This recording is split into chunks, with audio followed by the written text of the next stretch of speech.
अगर मोदी चाहेंगे तो फिलिस्तीन और इजराइल के बीच चल रहा युद्ध रोक दिया जाएगा। जैसे मोदी जी ने यूक्रेन और रूस के बीच युद्ध को रुकवा दिया था, वैसे ही फिलिस्तीन और इजराइल के बीच का युद्ध भी वो रुकवा देंगे, भले ही वहां पर चाहे कैसी भी परिस्थितियां क्यों ना हो।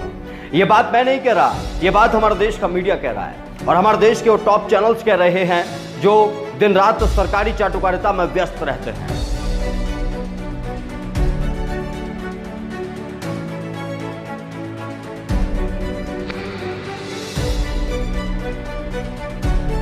नमस्कार, मेरा नाम है नकुल चतुर्वेदी। आज सवाल यह है कि भाई मोदी जी क्या क्या कर सकते हैं।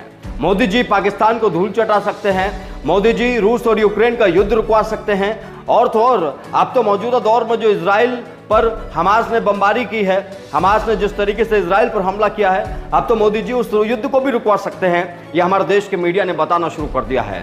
लेकिन हमारे देश का बेशर्म मीडिया ये नहीं बता पा रहा है कि हमारे देश के मोदी जी मणिपुर में मैतेई और जो कुकी समुदाय है उनके बीच में जो युद्ध चल रहा है, जो अशांति वहां पर व्याप्त है, उसे क्यों नहीं रोक पाए हैं। क्यों मोदी जी वहां पर सुलह नहीं कर पाए हैं। जो मोदी जी यहां से हजारों किलोमीटर दूर इजराइल और फिलिस्तीन के बीच समझौता करने का दम रखते हैं, जो रूस और यूक्रेन का युद्ध रुकवाने का दम रखते हैं, वो मोदी जी हमारे देश के ही एक हिस्से हमारे देश के ही एक राज्य मणिपुर में जाकर दो समुदायों को नहीं समझा पाए, वो दो समुदायों के बीच में फैली अशांति को नहीं रोक पाए। लेकिन आज वही मोदी जी भगवान हैं, क्योंकि वो जाकर इजराइल और फिलिस्तीन का युद्ध रुकवा देंगे। जो मोदी जी अपने देश के मणिपुर में कुकी और जो कुकी और मैतेई जो समुदाय है उनके बीच की अशांति को नहीं रोक पाए।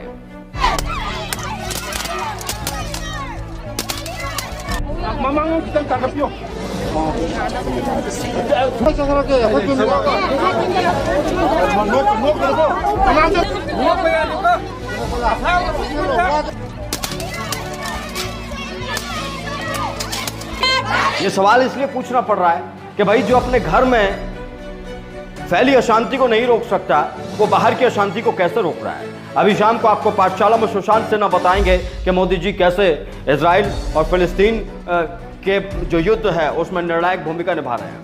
अभी शाम को भारत की बात में आपको बताया जाएगा कि भाई मोदी जी कैसे इजराइल के साथ खड़े हुए और फिलिस्तीन को अब नेस्तनाबूद कर दिया जाएगा। अब कट्टरवाद के खिलाफ सारी चीजें चल रही हैं, लेकिन इनमें से कोई ये नहीं बताएगा कि हिंदुस्तान के ही एक राज्य मणिपुर में जब अशांति फैली हुई है, दो समुदाय एक दूसरे की जान पर आमदा हैं, वो एक दूसरे को खत्म करके दम लेना चाहते हैं। उस दौर में हमारे प्रधानमंत्री नरेंद्र मोदी जी 6 से 7 महीने होने वाले हैं, उन्हें नहीं रोक पाए हैं, वहां पर शांति स्थापित नहीं कर पाए हैं। तो दोस्तों, अब आपको समझना यह है कि जो जहर आपके दिमाग में घोला जा रहा है, यह जो परसेप्शन आपके दिमाग में बनाई जा रही है, किसी एक आदमी को खुदा बनाने की पूरी कोशिश की जा रही है, इस पूरे मामले को ऐसे समझ लीजिए, जो अपने घर में हालातों को ठीक नहीं कर सकता है, वो बाहर क्या करेगा।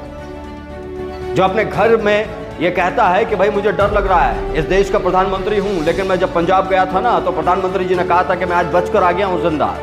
जिस आदमी को अपने देश के एक राज्य में डर लगता हो, वो आदमी क्या बाहर कुछ और करेगा।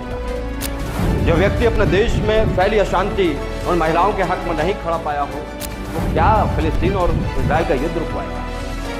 नमस्कार। No,